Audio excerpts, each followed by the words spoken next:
Ever heard that story about the guy crafting a knife out of frozen poop? Oh, yeah. I think I've heard that one. Yeah, sounds like the start of a bad joke, right? Definitely. But this story's been going around for years. Really? Intriguing anthropologists and popping up in like internet forums everywhere. Wow.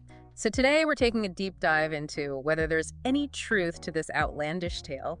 Yeah, what's so captivating about this story is how it blends like survival instincts with a dash of ingenuity. Right. And well, let's just say an unconventional choice of material. Yeah. It's the kind of thing that makes you wonder, like, could that actually work? That's precisely what we're here to uncover. Okay. So let's set the stage. Okay. Imagine a lone Inuit man stranded in the unforgiving Arctic wilderness. Oh, wow. A blizzard's raging, he's lost his tools, desperation sets in. Right.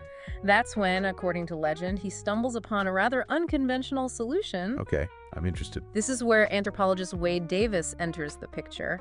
His 1998 book, Shadows in the Sun, introduced this incredible tale to a wider audience. He recounted the story of an elderly Inuit man who allegedly survived a similar predicament Wow. by crafting a knife from his own frozen feces. Really? From his own? Wow, that's incredible. Not just any knife, though. Okay. Legend has it, this poop knife was sharp enough to take down a dog. Wow. And as if that wasn't wild enough, he then supposedly used the dog's rib cage to build a sled. Oh, my goodness. Resourceful doesn't even begin to cover it, assuming any of it's true. Assuming any of it's true, that's the question, isn't it? Exactly, and even Davis himself acknowledged the possibility that the old man might have been embellishing the story a bit. Yeah, you think. Okay, so we've got a healthy dose of skepticism right off the bat. Right. But here's the thing, despite the lack of hard evidence and the potential for exaggeration, Yeah. the story refused to die. It's a good story, I guess. It took on a life of its own, morphing into this strange mix of academic curiosity and popular folklore. People shared it, debated it, almost as if it were a proven survival technique. Interesting. Which begs the question, could they be right? Yeah. Could they? Could you actually create a functional tool out of something most people wouldn't even touch with a 10-foot pole? That's the million-dollar question, isn't it? It is. And thankfully, a team of experimental archaeologists decided to tackle it head-on. Really? They wanted to see if the science held up to the hype. A team of scientists, frozen poop, and the pursuit of the truth. Wow. This deep dive is already off to an interesting start. So we've got this captivating story shrouded in skepticism and a team of scientists ready to separate fact from, well, fecal matter. Where do they even begin with an experiment like this? Well, I guess at the heart of it was a pretty simple question, right? Can you really make a functional knife out of frozen human waste? Right. And to answer that, they designed an experiment that was surprisingly rigorous. Hold on, scientists actually took this seriously. I'm picturing lab coats and beakers filled with, Might sound kind of amusing. But their commitment to the scientific method is actually commendable. Okay. Leading the charge was this researcher, Metin Aaron. Okay. And he had actually been captivated by this very story since high school. Wait, really? Talk about a full circle moment. He turned a childhood fascination into a full-blown scientific study. That's dedication. It really is. It speaks to the power of a good mystery, I guess. Yeah. But for Aaron and his team, it went beyond just like proving or disproving the whole poop knife thing. Right. They wanted to use this unusual case to highlight the importance of critical thinking, Okay.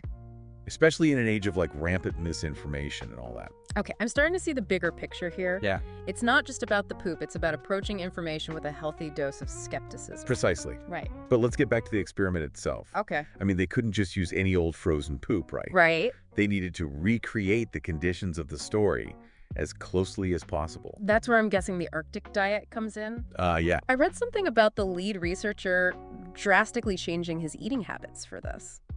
You're catching on. Aaron actually put himself on this specialized diet Really? to mimic what someone in the Arctic might eat. Lots of protein and fat things like beef, salmon, Oh my gosh. foods that would, shall we say, contribute to an authentic sample. Okay, that's dedication, but even with the right material, how do you go from frozen waste to a functioning blade? Well, they froze the samples to a chilling negative 58 degrees Fahrenheit, Oh, wow. which is crucial because that extreme cold would have been a factor in the story's context. Right. Then they meticulously shaped the frozen feces into blades using metal files. Metal files on for, this is where I'm glad to be a podcast host and not a researcher. Yeah.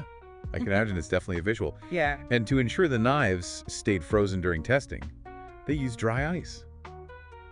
Talk about keeping things on ice. So they've got their frozen poop knives meticulously crafted and kept at sub-zero temperatures. What's the next step? Do they find a volunteer to test them out? Don't answer that. I don't think I want to know. Thankfully, no volunteers were harmed in the making of this experiment. Okay, good.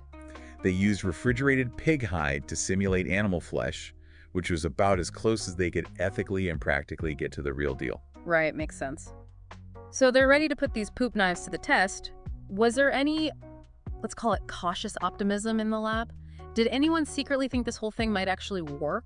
You know, interestingly, Aaron himself admitted to a moment of, oh my gosh, this might actually work, after feeling the surprising hardness of the frozen feces. Really? But as we'll soon find out, reality had other plans. Okay, the moment of truth. Did these meticulously crafted poop knives actually cut it? I'm both curious and slightly terrified to find out. Well, prepare yourself for a slightly anticlimactic reveal. Okay. The poop knives, despite all the scientific rigor and frozen feces, were a bust. Seriously? Yeah. All that effort and they couldn't even slice through some pig skin? How disappointing. What happened exactly? Did they just kind of crumble? Not quite crumble, but close. Huh. Instead of like a clean cut, they basically just left brown streaks on the hide. Oh. Imagine trying to use a frozen chocolate bar to sign your name. Right. Just messy and ineffective. So much for a legendary survival tool. Yeah. But hey, at least they tried, right? And they didn't just call it quits after one attempt, did they? Absolutely not. Michelle Beber, one of the other researchers, even provided additional samples. Really? You know, just to be sure the results weren't skewed by like a bad batch or something. Right. But alas, even with reinforcements, the poop knives remained unconvincing as cutting tools. So its official frozen poop knives are a bust. Back to the drawing board for any aspiring Arctic survivors out there. But even though the experiment didn't produce the most groundbreaking results, it still tells us something important, doesn't it? Absolutely. As Aaron pointed out, this lighthearted experiment had a much deeper purpose. Okay. It reminds us to approach information, even seemingly outlandish stories, with a critical eye. Right. I mean, we live in a world overflowing with information these days. And it's so easy to just get swept up in these captivating narratives. It's like a funhouse mirror, isn't it? Information gets distorted, amplified, and suddenly we're all believing in poop knives. Precisely. And this experiment really just highlights the importance of asking questions.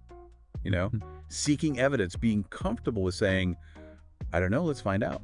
So, in a way, debunking this myth was just as valuable as confirming it. It reminds us that the scientific process isn't about being right or wrong, but about constantly questioning and refining our understanding of the world around us. Exactly.